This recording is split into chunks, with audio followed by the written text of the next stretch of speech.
Саламатсыңарбы балдар? Анда эмесе бүгүнкү кыргыз тил сабагыбызды баштайбыз. Бүгүнкү сабагыбыздын темасы көнүгүү иштөө. Сабагыбыздын максаты көнүгүүлөрдү иштөөгө аракеттенесиңер.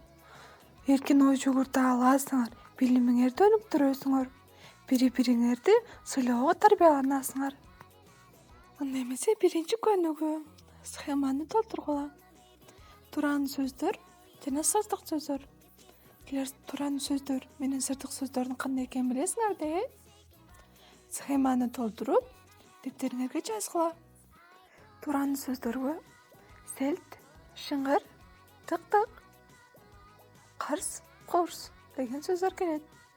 Сыртык сөздөр болсо бах, эх, чип-чип, пай-пай деген сөздөр кирет. Анда эмесе кийинки көнүгүү. Ички сезимди билдирүүчү сыртык сөздөрдү улантып жазгыла. Экинчи, табышты тууроочу туранды сөздөрдү улантып жазгыла. Жазылып турган сөздөрдөн дагы башка сөздөрдү улантып дептерибизге жазабыз. Балдар, силер макалдарды билесиңерби? Анда эмесе төмөнкү макалдарды чечмелегилечи. Жакшы сөз жан эритет, жаман сөз жан кейитет. Жылуу сүйлөсөң, жылан ийнин чыгат.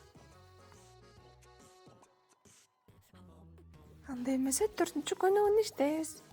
4-чү көнүгүүдө эмнелердин сүрөтүн көрүп турасыңар силер балдар? Биз бул жаныбарларды айдоого чыгаруу үчүн кандай сөздөрдү пайдаланабыз? Ал сөздөр менен сүйлөмдөрдү түзгүлө. Анда эмесе балдар, ушуну менен сабагыбызды аяктады. Үйгө тапшырма. 5-көнүгүү 134-бет.